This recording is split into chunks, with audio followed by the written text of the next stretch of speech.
আমার সাথে এক ওসি ছিল জেলখানা, ওই যে নুসরাত হত্যা মামলার ওই ওসি, নাম শোনেননি? উনি আমার একদিন, আমি তো ফাঁসির কন্ডেম সেলের ভেতরে 24 ঘন্টা তালা লাগানো, যোগাযোগ বিচ্ছিন্ন ছিলাম। আমার দিকে কেউ তাকাতেও না ভয়ে, কারণ সিসি ক্যামেরা দেওয়া আছে, কেউ তাকালে আবার ওর নামে আর একটা মামলা হবে। আমার আর মাওলানা মামুনুল হক কে ওরা রেখেছিল জেলের ভেতরে, জেল তার নাম সেল, শুধু সেলে রাখলে তো হয়, যোগাযোগ বিচ্ছিন্ন, বাইরে কারোর সাথে কথা বলা দূরের কথা, তাকাতেও পারবেন না। কিন্তু এই ওসি তো, ওনার মামা আবার হানিফ সাহেব, ভেতরে ওইরকম কিছু নিয়ে চলতো দাপট। কারারক্ষী মক্ষী না মেনে একদিন এসে আমারে বলছো, হুজুর আমি একটা তাওবা করেছি, দেখেন তো আমার এই তাওবা কত দূর গেল। ঠিক আছে বল। যাই যে নির্বাচনে আমি বাইরে ছিলাম, রাত 12টার পর থেকে আমি আল্লাহর নামে ভোট কাটা আরম্ভ করলাম, আমার যা লোকজন আছে তাদেরকে নিয়ে। ফজরের আজান পর্যন্ত কাজ কমপ্লিট করে ফেলে একেবারে বাক্সগুলো পাঠিয়ে দিলাম জায়গা মতো। এবার গোসল করলাম পবিত্র হওয়ার জন্য, কারণ এতক্ষণ তো অন্যায় করলাম। ওযু করে 2 রাকাত শুকরিয়ার নামাজ পড়লাম, 2 রাকাত তাওবার নামাজ পড়ার পরে এবার বললাম আস্তাগফিরুল্লাহ, হুজুর আমার এই তাওবা হয়েছে। এ তাওবা হয়েছে? এ তো ভণ্ডামি। আমি বললাম আপনি তাওবা করেন কার কাছে? আল্লাহর কাছে না। আপনি কি আল্লাহর কাছে দোষ করেছেন? দোষ করেছেন হামজার কাছে। এই কথা বলেন না কেন? একটা এমপি বানাতে 3.5 থেকে 4 লাখ হামজা লাগে, হামজার বউ লাগে, আর আপনি সবারটা একাই করে ফেললেন। আর এখন আপনি বলছেন আস্তাগফিরুল্লাহ। আপনি কি ভণ্ডামি করেন? যদি সত্যিই মাপ পেতে চান, এই 3.5 লাখ 4 লাখ হামজা, হামজার বউর কাছে যাবেন, তাদের কাছে স্বীকার করবেন যে আমার ভুল হয়ে গেছে। তারা যদি বলে যে আপনাকে আমরা সবাই মিলে 2টা করে লাথি দেব, লাথি খাবেন, কি কথা বলেন না কেন? কারণ অপরাধ যার কাছে স্বীকার করবেন তার কাছে, এইটার নাম তাওবা। আপনি দোষ করেন একজনের কাছে, স্বীকার করবেন আর একজনের কাছে, এর নাম তাওবা না, এর নাম ভণ্ডামি। বাংলাদেশে এই তাওবাটা নেই। দেখি অনেক মানুষ কাবা শরীফের দেওয়াল ধরে যে কাঁদতেছে, কি ভাই এখানে কি? বলে বাংলাদেশে আমি ছেলেকে ফাঁকি দিয়েছি, বোনকে ফাঁকি দিয়েছি, চাচাকে ফাঁকি দিয়েছি, ভাইকে ফাঁকি দিয়েছি, অনেকের টাকা পয়সা উল্টা পাল্টা করে খেয়েছি, এখন মাপ চাবো। এখানে কেন? যেখানে অপরাধ করেছেন সেখানে যাবেন। বাংলাদেশে আপনি অপরাধ করেন আর কাবা শরীফে যে মাপ চান, এটা পুরাটা সিটারি বাটপারি না? এই দেশে যারা সবচাইতে বেশি আত্মসাৎ করেছে টাকা পয়সা, জনগণের সম্পদ, তারাই দেখতাম কাবার পাশে যে ওই টাওয়ারে, যেখানে কাবা দেখা যায়, যে বসে থাকতো। আপনাদের দরবেশকে আমি 2 বার দেখেছি।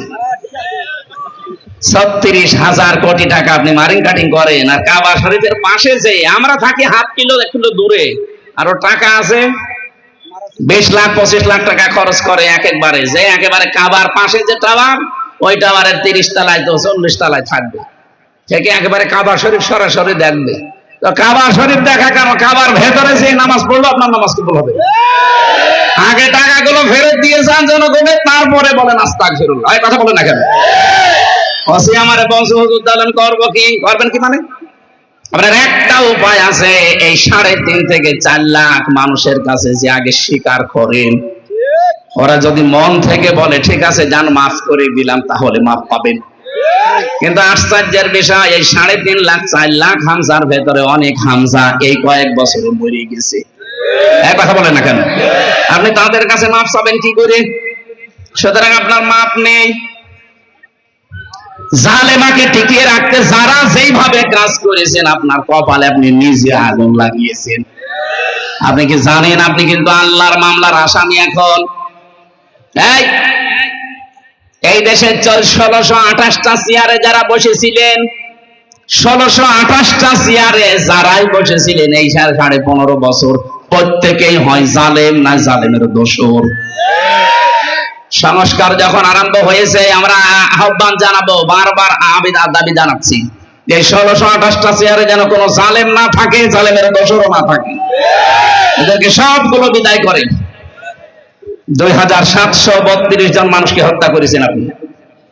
কয় তারা? এখনো তো কাউকে ধরা হচ্ছে না, বিচারের আওতায় আনেন না কেন? কবে বিচার করবেন? মরে গেলে আমরা জবাব কিন্তু দিতে পারবেন না। এদেশের মানুষের বললাম না, চোখ এখন আর আগস্টের 5 তারিখের আগে নেই, চশমা খুলে গেছে, এখন সব আমরা দেখতে পাচ্ছি।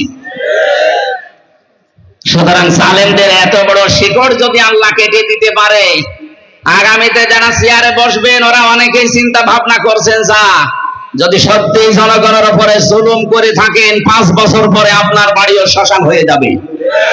বলুন, আমার এখন 33 বছর বয়স। 18 বছর থেকে যদি ভোট দেওয়া আরম্ভ করে আমি 3 বার দিতে পারতাম, একবারও পারিনি। একবার তো 154 জন একবারে করে ফেললেন, একবার দিনের ভোট রাতে করে ফেললেন। আর মানুষকে ধোকা দিয়ে বোকা বানিয়ে বলে তোরা তাহাজ্জুদ পড়, এদিকে আমরা শেষ করি। দিনের ভোট যে রাতে হয়েছে এটার প্রমাণ। অনেকের আচরণ তো উল্টা পাল্টা আমরা দেখতে পাচ্ছি। এই জন্য সাবধান, গোয়েন্দা বিভাগের খবর রাখেন। আপনি মনে করছেন আমি রাতের বেলা নারায়ণগঞ্জের বন্দরে চাঁদা দাবি করলাম, আমি জানলো কি করি গো?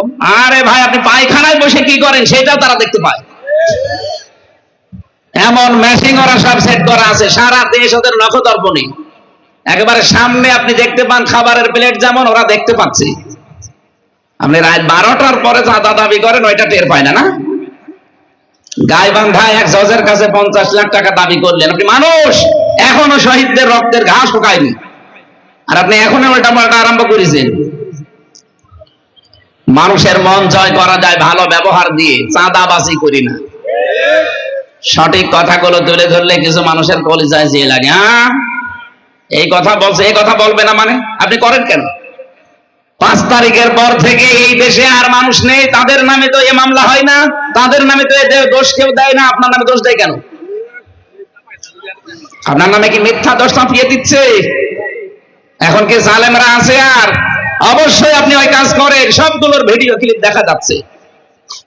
এক জজের কাছে যদি আপনি 50 লাখ টাকা দাবি করেন, সলিমুদ্দিনের কাছে কি করেন আপনি? এই জন্য আপনাকে সাবধান করছে। বারবার দেখছেন না, লন্ডন থেকে কত আফসোস করছে যে শুরু করেছে কি, তো দেশটা ডুবিয়ে ফেলবে আমার দলের নামটা। এই কয়েকজনের নাম জন্য কিন্তু এই মাজলুম দলটাও ক্ষতিগ্রস্ত হয়ে যাচ্ছে। তারা মজলুম কম না, আমার সাথে যারা ছিল আমি তো দেখেছি এক একজনের নামে 313টা মামলা। তারেক জিয়া সাহেবের পিএস শ্রদ্ধাভাজন বড় ভাই জনাব মিয়া নুরউদ্দিন অপু ভাই, আমি তার সাথে 3 বছর ছিলাম। তার বন্ধু গিয়াসউদ্দিন মামুন।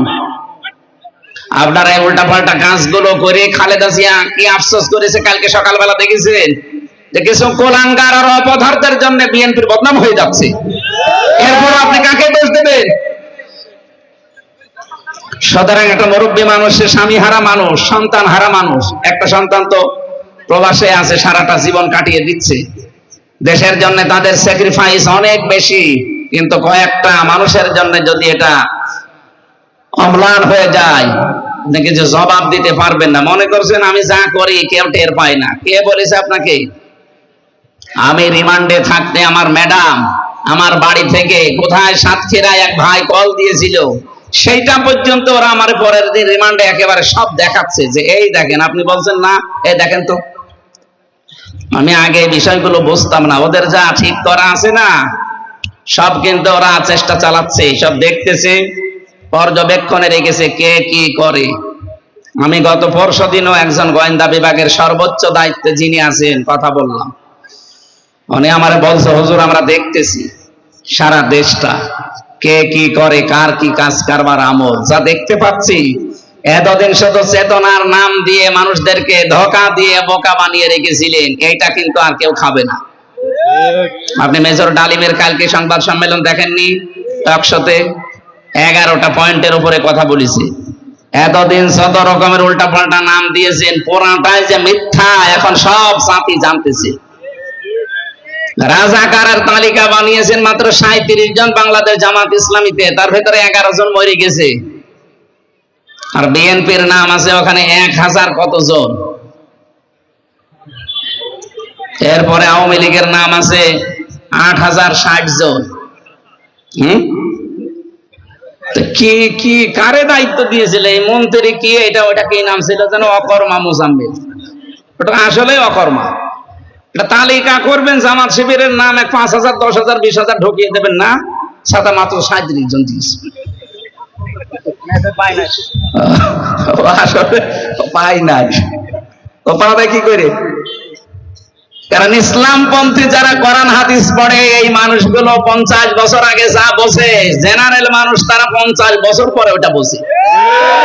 কারণ এর ভেতরে যে তথ্য আছে এটা সব 1000 বছর আগের, আর আপনি তো এখনো সে সময়ই পাননি, আপনি বসবেন কি করে? এখানে আমাদের এখান থেকে শিক্ষা নেওয়া দরকার। জালেমদের এত বড় শিকড় আল্লাহ কেটে ফেলতে পারে। আগামীতে যারাই বসবেন, কে বসবেন আমি জানি না, যেই বসেন তারা যেন জুলুম করবেন না। যা করছেন এইটাই তো প্রমাণ হয়ে যাচ্ছে যে আপনি জুলুম করবেন। সুতরাং আপনার পরিবেশ, আপনার মন মানসিকতা, আচরণ পাল্টান, নয়তো আপনার বাড়ি ও হানিফের বাড়ির মতো জাতীয় টয়লেট হয়ে যাবে। কথা বলো।